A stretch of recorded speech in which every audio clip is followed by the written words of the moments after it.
Social മീഡിയയിൽ വളരെ ആക്റ്റീവാണ് നടൻ കൃഷ്ണകുമാറിൻ്റെ മകൾ ദിയ കൃഷ്ണ. സഹോദരിമാരെ പോലെ സിനിമയിൽ അരങ്ങേറ്റം കുറിച്ചില്ലെങ്കിലും ഡാൻസ് വീഡിയോകളും ഡബ് സ്മാഷ് വീഡിയോകളുമെല്ലാമായി ഇൻസ്റ്റഗ്രാമിൽ വലിയൊരു ആരാധക വൃന്ദത്തെ തന്നെ ദിയ ഉണ്ടാക്കിയെടുത്തിട്ടുണ്ട്. പ്രിയപ്പെട്ടവർ ഓസി എന്ന് വിളിക്കുന്ന ദിയ പലപ്പോഴും കാര്യങ്ങൾ വളരെ ഓപ്പണായി തുറന്നു പറയുന്ന ഒരാൾ കൂടിയാണ്. തൻ്റെ പ്രണയങ്ങളെക്കുറിച്ചും പ്രണയ തകർച്ചകളെക്കുറിച്ചുമെല്ലാം വളരെ സത്യസന്ധമായി തന്നെ ദിയ സംസാരിക്കാറുണ്ട്. മുൻ കാമുകനുമായുള്ള ബ്രേക്കപ്പിനെ പറ്റി ദിയ പറഞ്ഞ കാര്യങ്ങളാണ് ഇപ്പോൾ ശ്രദ്ധ നേടുന്നത്. 2023 എടുത്ത ഏറ്റവും മികച്ച തീരുമാനമെന്ത് എന്ന ഫോളോവേഴ്സിൻ്റെ ചോദ്യത്തിന് ഉത്തരമേകുകയായിരുന്നു ദിയ. എൻ്റെ മുൻ കാമുകനുമായി പിരിഞ്ഞത് ഞാനത് പരസ്യമായി പറയും. കാരണം എന്നെ പരിചയമുള്ളവർ ഇപ്പോൾ എന്നെ കാണുമ്പോൾ നീ എത്ര ഹാപ്പി ആയിരിക്കുന്നു എന്ന് പറയുന്നു, നീ ഇങ്ങനെ ആയില്ലായിരുന്നല്ലോ എന്ന് പറയുന്നു. അതിനു ഞാൻ പുള്ളിക്കാരനെ മാത്രം കുറ്റപ്പെടുത്തുന്നില്ല. ഞാൻ ചില കാര്യങ്ങൾ കണ്ടപ്പോൾ വീണ്ടും പുള്ളിക്കാരനെ പിടിച്ചു നിർത്താൻ പാടില്ലായിരുന്നു, പൊക്കോ എന്ന് പറയണമായിരുന്നു.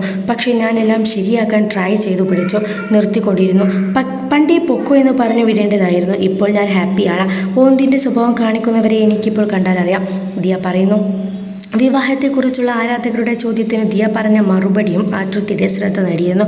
തനിക്ക് താല്പര്യമുണ്ട്, പക്ഷേ വീട്ടുകാരും കൂടി സമ്മതിക്കേണ്ടേ എന്നാണ് ദിയ ചോദിക്കുന്നത്.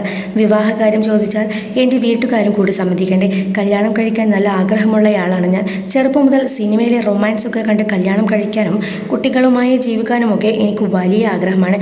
പക്ഷേ എൻ്റെ ചേച്ചി ഈ അടുത്ത കാലത്തൊന്നും കെട്ടത്തില്ല. ചേച്ചിയേക്കാൾ 2 വയസ്സ് ഇളയതാണ് ഞാൻ. അത്ര കാലം കാത്തിരിക്കണമെന്ന് അറിയില്ല. മിക്കവാറും ചേച്ചിയെ ഓവർടേക്ക് ചെയ്യേണ്ടി വരുമെന്നാണ് തോന്നുന്നത്, ദിയ പറയുന്നു.